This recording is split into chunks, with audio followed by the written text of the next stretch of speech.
예수님께서 이 요한복음 14장, 15장, 16장 계속 이 다락방에서 예수님께서 이제 죽으심의 일들을 앞두고서 예수님 자신이 떠나갈 것이지만 내가 곧 다시 너에게로 와서 너희들을 고와 같이 내버려 두지 않을 것이다.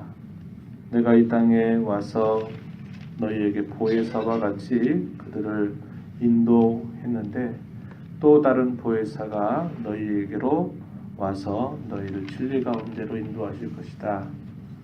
너희가 환난을 당하고 시련을 당하고 어려움을 당하는 것을 이상하게 여기지 말고 그런 일들이 왔을 때 이미 내가 너희에게 했던 그 말들을 기억하고 올 것이 온 줄로 알고 그러나 그 시험과 박해 가운데서도 담대하고 또 연약해지지 말고 또 세상이 줄 수 없는 참된 평안과 기쁨을 너희에게 주실 것이다. 이렇게 여러 말씀들을 쭉 하십니다. 그래서 14장, 15장, 16장 그런 쭉 말씀을 하시고 나서 이제 마지막에 주님이 무슨 일을 제자들과 함께 있을 때 하시느냐, 기도하시는 주님의 모습이 표현되고 있는데 그것이 우리가 함께 읽은 이 요한복음 17장에 표현되고 있는 말씀입니다. 자, 1절 말씀에 보면 예수께서 이 말씀을 하시고 가깝게는 14장, 15장, 16장에 계속 이어졌던 그런 말씀들을 하시고 눈을 들어 하늘을 우러러 이르시되 하면서 예수님께서 쭉 기도하시는 내용입니다. 또 기도의 내용들을 쭉 살펴보니까 주님이 이 땅에 메시아 혹은 그리스도로 오셔서 주님이 하신 일 가운데 특별히 이 대제사장의 어떤 직분을 행하시는 모습을 표현하죠. 대제사장이 하는 일들이 뭡니까? 백성들의 모든 죄를 짊어지고 하나님의 면전에 나아가서 그들의 죄를 속죄하는 일들을 감당하는 것이고 또 하나는 그들을 위해서 간구하는 것입니다. 기도하는 것입니다. 그래서 오늘 본문 속에 주님이 십자가를 이제 바로 앞에 두시고 죽음을 향해서 나가시기 전에 주님이 가까이는 주께서 하실 일을 위해서 그리고는 이 주님과 함께 만찬석에 있는 제자들을 위하여서 그리고 마지막으로는 이 제자들을 통해서 이제 믿게 될 모든 신자들 오늘날 우리를 다 포함하는 그런 내용들이 되겠죠. 신자들을 위해서 기도하시는 예수님의 내용이 표현되고 있다는 겁니다. 그래서 이 부분을 두고 대제사장적인 기도다 이렇게 우리가 여기고 있는 내용입니다. 자, 예수님께서 자신을 위해서 하신 그 기도의 내용은 본문 1절부터 5절에서 이렇게 표현되어 있는데요. 자, 그 내용의 골자는 뭐냐? 예수님이 자신을 위해서 하시는 기도의 내용은 자신 앞에 주어져 있는 그 모든 일들을 온전하게 순종해서 이루는 그 일을 위해서 기도하시고 이 십자가의 죽으심, 대속 이것을 통해서 하나님이 영광 받으시도록 그렇게 위하여 기도하시는 내용이 소개가 되고 있습니다.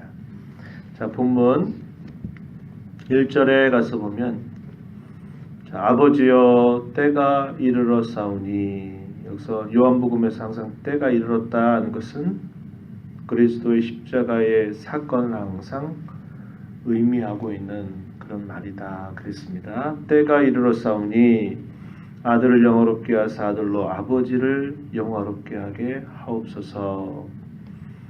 영광이라고 하는 표현이 이 복음서 요한복음에 자주 표현되고 있는데 이 영광도 역시 무엇과 관계된 것이냐면 그리스도의 죽으심을 통한 대속, 구원의 사역을 완수하시는 그 일과 관계해서 이 영광이라고 하는 표현들을 사용하고 있다라고 하는 겁니다.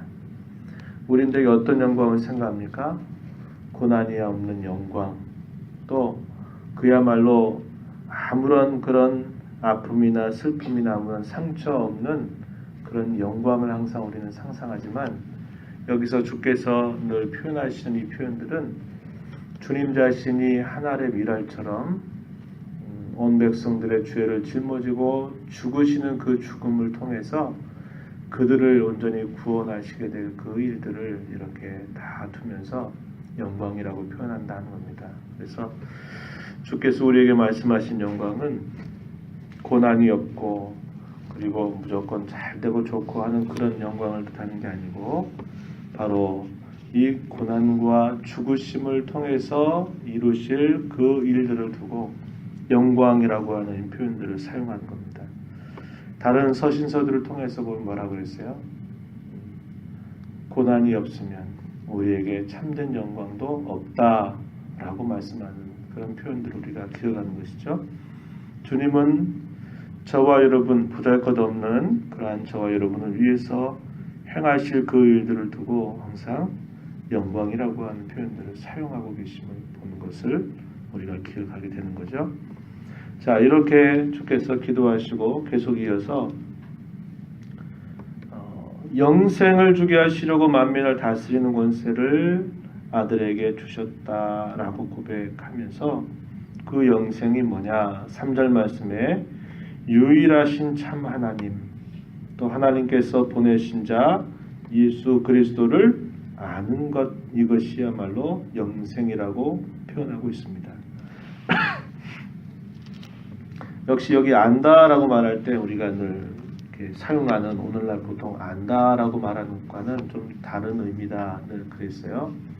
인격적 관계로 알고 체험을 통해서 아는 것을 뜻하는 말이다 하는 겁니다. 그래서 하나님을 인격적으로 알고 하나님께서 우리를 위해서 보내주신 예수 그리스도를 인격적으로 알고 믿는 것, 그것이 바로 영생이다 라고 이렇게 표현하고 있는 것입니다.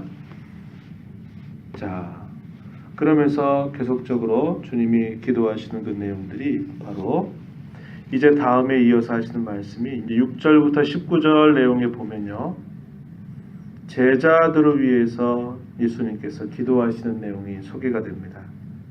제자들은 어떠한 사람들일까요? 이제 교회의 기초자들입니다. 그들의 가르침과 그들의 가르침에 따른 신앙의 고백의 터 위에 주께서 교회를 세우신다고 말씀하신 것처럼 교회의 기초자들이고 또 그들은 하나님의 말씀의 수종자들이기도 하다 이 말이죠. 그래서 그들을 위해서 예수님께서 기도하시는 내용이 쭉 표현되는데 그 기도 내용의 골자는 그들이 거룩하게 해달라고 하는 것이고 하나 되게 해달라고 하는 그런 간구의 내용입니다. 그래서 그들이 세상에 살아가야 되고 세상에 살겠지만 그들은 세상에 속한 자가 아닌 것처럼 그들이 거룩하고 하나가 되게 해달라고 기도하시는 그런 내용들이 표현되고 있습니다.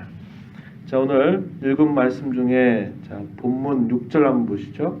세상 중에서 내게 주신 사람들에게 내가 아버지의 이름을 나타내었나이다. 이게 내게 주신 사람들이다 라는 말이 이제 가까이는 제자들을 뜻하는 말이라 이거죠. 그들은 아버지의 것이었는데 내게 주셨으며 그들은 아버지의 말씀을 지켰나이다. 또한 아버지께서 자신을 보내신 줄을 그들은 알았고 또 보내신 자, 곧 예수님 자신을 그들이 믿었다라고 표현하고 있습니다. 7절, 8절에 그런 말씀들을 소개하여 그러면서 그들을 위해서 예수님이 비옵는 것이 뭐냐? 9절에 세상을 위함이 아니라 내게 주신 자들, 곧 제자들을 위해서 기도함인데 그것은 그들이 아버지의 것이다. 아버지의 소유다. 이렇게 표현했고, 자, 그들을 표현하는 것 11절 보면 나는 세상에도 있지 아니하오나 그들은 세상에 있사옵고 나는 아버지께로 가옵나니 거룩하신 아버지여 내게 주신 아버지의 이름으로 그들을 보존하사 우리와 같이 그들도 하나가 되게 하옵소서. 자, 그들을 보존해 달라.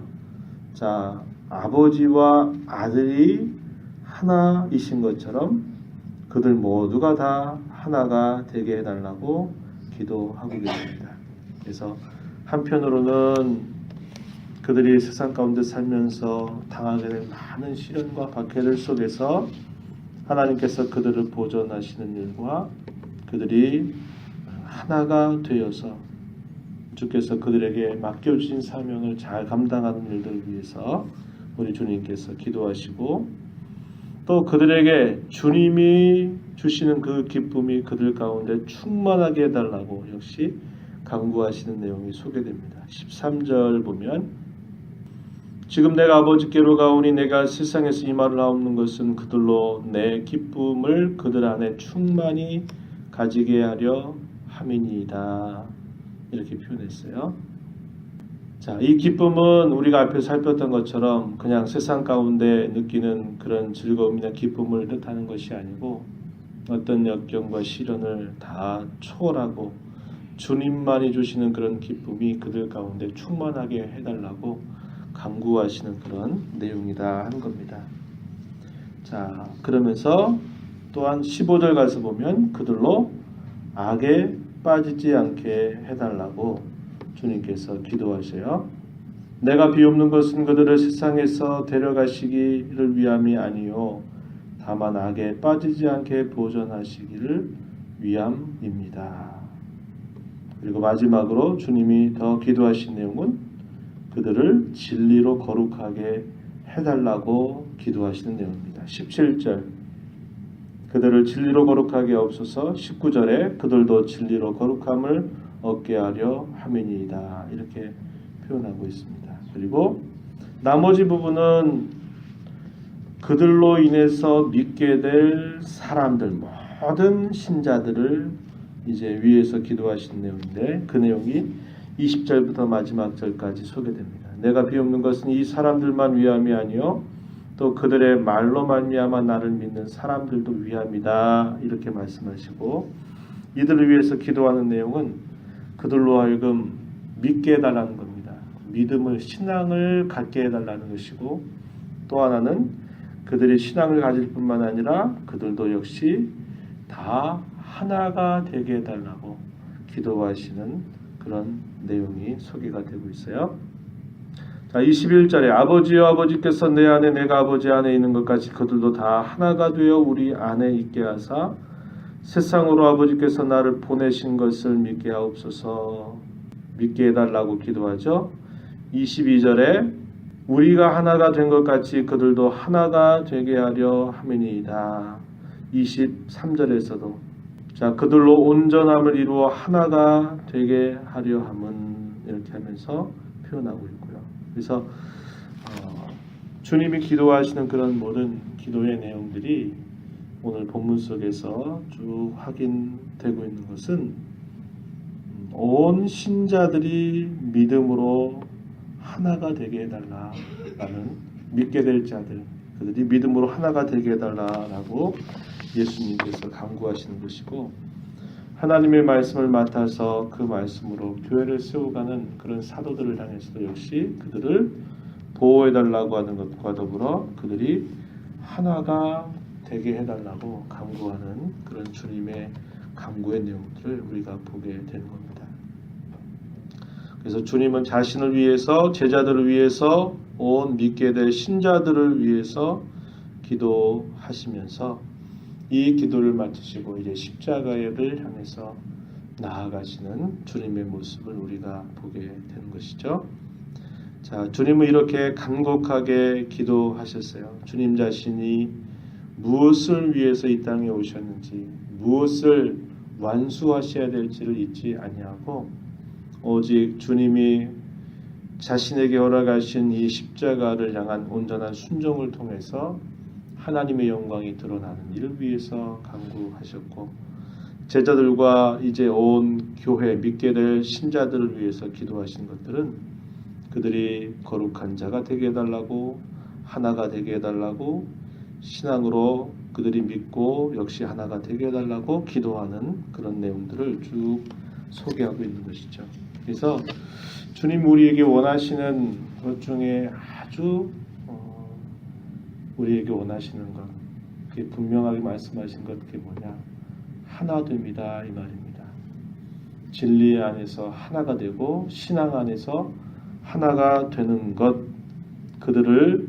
그것을 주님께서 무척이나 원하시고 기뻐하신다라는 것을 우리가 보면서 우리가 말씀 안에 신앙 안에 하나가 되는 그런 자세를 언제든지 생각해야 된다 이 말이죠. 우리 자신 또 우리 곁에 있는 우리 모든 성도들과 더불어서 하나가 된다 이 말입니다. 하나가 된다라고 하는 것 속에서도 우리가 살펴보지만 다양함을 무시하는 획일화가 아니고 신앙 안에서 다양함을 가지면서도 우리의 마음과 생각과 뜻이 이렇게 일치하면서 참 연합을 이루어가는 것을 주님이 그토록 위하여서 기도하셨다는 거죠. 근데 우리의 마음은 본성상 이렇게 하나가 된다고 하는 게 쉽지 않습니다. 그렇기 때문에 주님은 주께서 사랑하시는 자신들의 제자들과 자신의 사람들에게 주께서 원하시는 것이 이렇게 하나 되는 것을 그토록 원하시고 계심을 우리가 기억하고 이 하나됨을 이루어가는 일들을 우리가 언제나 집중하고 또 섬겨가는 자세를 잘 배워야 하겠다 하는 겁니다. 예수님의 기도 가운데서 우리가 살펴보는 독특한 표현들이 등장하는데 예를 들면 그들은 세상에 있다라는 표현을 사용하죠. 11절 주님은 세상을 이제 잠시 후에는 떠나가실 거죠. 그러나 그들은 세상에 있다 그랬습니다. 세상에 있다. 또 예수님이 기도하실 때 보존하게 해달라고 하는 것도 그들을 세상에서 데려가게 하기 위함이 아니라 그들을 악에 빠지지 않게 하기 위함이라고 이렇게 말씀하시죠. 그래서 그들은 세상 가운데 살아간다. 그러나 또 여기 보면 14절 끝자락에 보면 뭐라고 말했어요? 세상에 속하지 아니하다 이렇게 말했어요. 16절에서도 뭐라고 말해요? 내가 세상에 속하지 아니함 같이 그들도 세상에 속하지 아니하여 싸움나이다 이렇게 표현했습니다. 이게 바로 독특한 표현이에요. 세상 가운데 살지만 세상에 속한 자가 아니다. 그게 무슨 말이야? 누구에게 속했다는 겁니까? 하늘에 속했다. 혹은 하나님께 속했다. 하나님의 것이로소이다 표현한 것처럼 하나님께 속했다. 그리스도에게 속했다. 이렇게 표현하는 겁니다. 제자들에게만 두고 적용될 수 있는 표현이 아니라 우리 모두를 위해서 적용되는 표현이에요. 그래서 저와 여러분 이 땅에 살아가죠? 가야 되죠? 그러나 이 땅에 살지만 우리의 소속이 어디라는 거예요? 이 세상에 속하지 않고 하늘에 속해 있다. 혹은 하나님께 속해 있다. 이게 성도를 표현하는 아주 독특한 표현입니다. 하나님께 속해 있으니까 이 세상에 떠나서 사느냐? 아니요. 이 세상에 살아간다는 거예요. 그러면서도 세상에 물들지 않고 이 세상의 방식이나 세상의 어떤 사람들의 생각에 속한 자처럼 사는 게 아니고 변화된 자로 하나님께 속한 자로 살아가는 그런 삶, 이게 성도의 삶이다 이렇게 말해주고 있습니다. 하나님 아버지 감사합니다. 이 새벽 시간 저희들을 또한 불러주셔서 호흡과 생명을 허락하시고 또 이 시간도 저희들에게 주시는 주님의 말씀을 통하여서 특별히 예수님께서 십자가를 지시기 전에 대제사장으로서 자신을 위하여 제자들을 위하여 온 믿게 될 신자들을 위해서 기도하셨던 주님의 기도의 내용들을 저희들이 살펴보았습니다. 그 말씀을 살펴보며 여전히 이 온전한 순종을 통해서 십자가를 향해서 나아가시는 주님의 그 올곧은 모습 또한 제자들을 위해서 그들로 악에 빠지지 않고 보존하시면서도 그들이 하나가 되게 해달라고 진리로 거룩하게 해달라고 간구하셨던 주님 또 세상의 모든 믿게 될 자들을 위해서도 그들이 다 믿음으로 믿게 해달라고 또 그들이 하나가 되게 해달라고 간구하셨던 그 내용을 기억하고 우리 마음속에 끊임없이 분열하고 나누어지고 다투려고 하는 그런 마음들을 저희들이 다 버리게 하시고 믿음 안에 말씀 안에 하나됨을 이루어가는 우리 모두가 되도록 인도하여 주시옵소서. 이 시간도 주 앞에 나와서 간구하는 모든 심령들 용납하시고 이 시간도 주님을 배웠고 만나는 귀하고 복된 시간 되도록 인도하여 주시옵소서. 예수님 이름으로 기도하옵나이다. 아멘.